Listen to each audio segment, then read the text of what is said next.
Hello and welcome to In a Crisis Family Matters. I'm delighted to be joined by Nancy Burgoyne from the Family Institute at Northwestern University here in Chicago. Incidentally, I'm a graduate of the Family Institute and delighted to have you with us, Nancy. Thank you so much. Thanks for having me. I'm really happy to be here, and what a great reason to be doing this.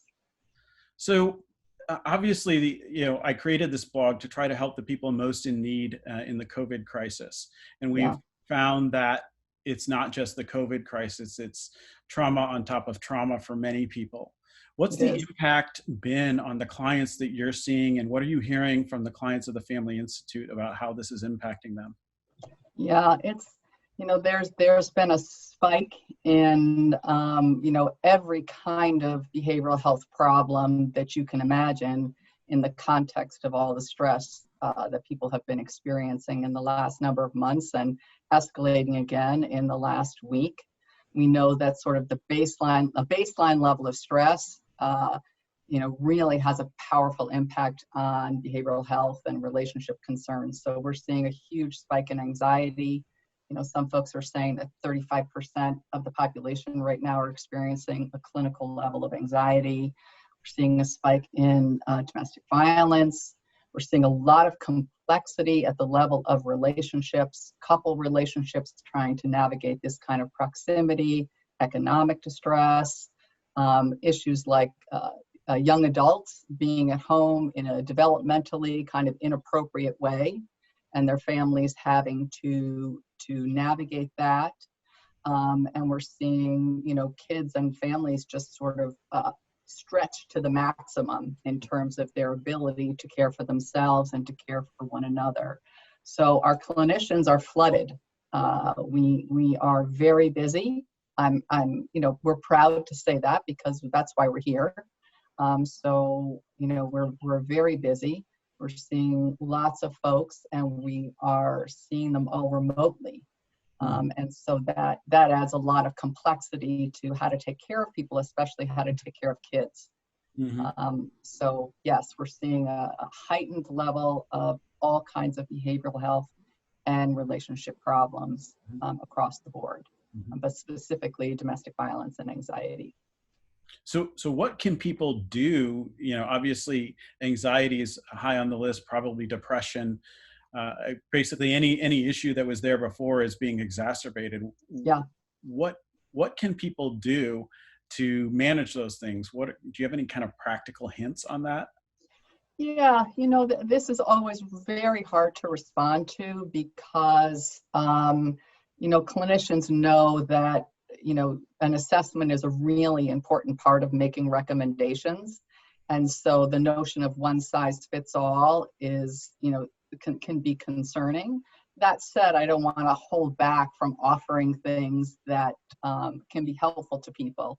I would encourage people to, and I'll say a few things, but I also would encourage people to go on our website because we do routinely post psychoeducational materials, both print. We provide Facebook Live opportunities on various topics that are timely and that are important. So people can turn to those for really thoughtful, extensive conversations and tips.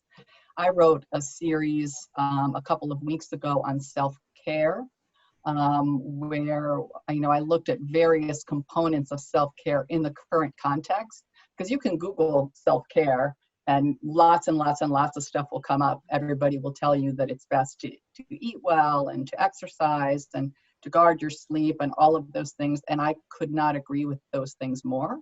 But in this context, I think the things that are really helpful are to have some structure. So when people are at home, the structure falls apart. The structure in terms of how they run their day. And we know that anxiety is directly impacted by structure and by action. And so people feeling immobilized, feeling helpless, and having their structure fall apart has made it really hard for people to cope. So that's one thing. The other thing is how to think about boundaries. And boundaries is a big topic, in behavioral health as well. But how do you sort of manage when your relationships are in close proximity, but you need to set limits? and take care of yourself and not overextend, but also stay in connection, that's a very tricky balance to find. So I think just that the very act of taking that on, being aware that your boundaries, where they are, where they lie, what you can do and what you can't, the very act of being aware of that and tuning into that can help people be self-reflective and intentional about what they do. And the other thing that seems a little counterintuitive in the language of self-care is I think people are getting a lot of mileage out of connecting with the meaning of now. So that we are, I can't imagine a time where it's been more explicit that we're connected as a humanity, that we're connected to one another. And how does that show up? And how are you sort of using this moment to think about your connection to other people? Mm-hmm. And an example I give is, a few days ago, I was taking a walk, and, as I approached this young mom and her child, she scurried away from me for all the reasons you can imagine. She's trying to protect her kid. And I appropriately, gave her some distance, but I also smiled at her and told her that she had a beautiful child, and she softened and I softened, and it was a moment of connection in the context of having to be distant. Mm-hmm. And so I think there are small opportunities that we miss to see the person in front of us and what they're going through. And I think that's sort of, spiritual sense of connection to one another, people are finding great relief in. So that can be nurtured in a time like this, in a crisis. It's hard to do, but it can be very, very powerful. Well, I love that idea of context. And one of the things I've been talking about with some of the leaders that I work with in family businesses is that we have to realize that in a stressful and anxious environment where so much change is happening so quickly and so much stress is there, we can't just operate with the fantasy that we still have the same cognitive functioning, right? Yes. That our cognitive functioning is affected, and that self-care is part of protecting that cognitive functioning and making sure that we're in a place where we can make good decisions and recognize that we're disconnected, and how do we connect? So yeah, that's really well said, actually, because we're telling people to not be trying to do everything just the way they did before. If the context changes, adapting to the context is the healthy thing to do. Mm-hmm. And we have this added layer, this added burden that, just like you said, it reduces our cognitive functioning, and we can't just operate full steam. Mm-hmm. And that's costly to try to operate full steam. Yeah. Well, that whole connection piece is kind of a double-edged sword. My brothers and I'm at home alone by myself, and my brothers are at home with their kids, and this kind of debate about who's got it better. Like, they've got the connection of having family around them, but I've got solitude. And we all yearn for connection, but we're having to find new ways to connect with each other. Yeah, and the balance is really hard to find right now, because some people are crowded, and crowding is stressful, and some people are alone, and being alone is stressful, and a perfect balance is hard to come by these days. Yeah. And it's long. It's months and months. It's long. It's not. This isn't a few weeks. This has been very long. So it's wearing on people. It's wearing people down. Yeah. So how does the Family Institute help people in with this high anxiety, dealing with depression? What's the Family Institute's approach to helping people? Yeah, well, we've done a few very specific things. The first thing we did, of course, was to convert our entire practice, and in fact, our entire organization, to work off-site. So we say that in a week's time, we went from a 2% teletherapy practice to 100% teletherapy practice. And the good news for us was that we had teletherapy up and running for a couple of years prior to this crisis. We had been testing it and piloting it and getting feedback from our clients and our clinicians and sort of figuring out some best practices. So we felt proud and ready to be able to continue to provide access to care from day one. So we didn't have to drop a single client. We didn't have to have a gap or a glitch in our service. So it's been absolutely continuous from the get-go. So we feel great about that. The second thing that we've done that's substantial is that we have a sliding scale. We have a staff practice, a large staff practice with over 100 clinicians in 4 locations. But we also have a very large clinic, the Betty D. Harris Clinic, that's staffed by our therapists in training. And they are highly qualified therapists who are wonderfully supervised. And that's a sliding scale clinic. But in the context of COVID, we realized that that was our most vulnerable client population. And so we have made the services in the clinic free, starting April 1st and going forward. Anyone who wants service from the clinic at the Family Institute will receive those services for free. Because we know that the economic burden has a huge impact on mental health. And it seemed like the most effective, immediate, putting our money where our mouth is kind of way to say, we're really here and we're really stepping up for the most vulnerable folks that come to us for care.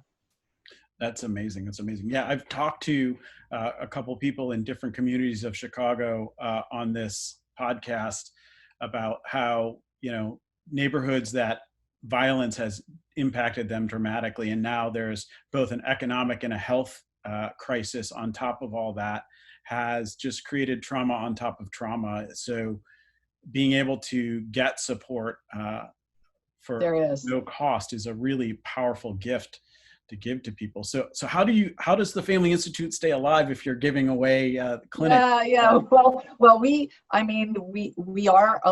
a fairly large organization. We have, over 100 staff clinicians and 100 therapists in training, as I said, at 4 locations.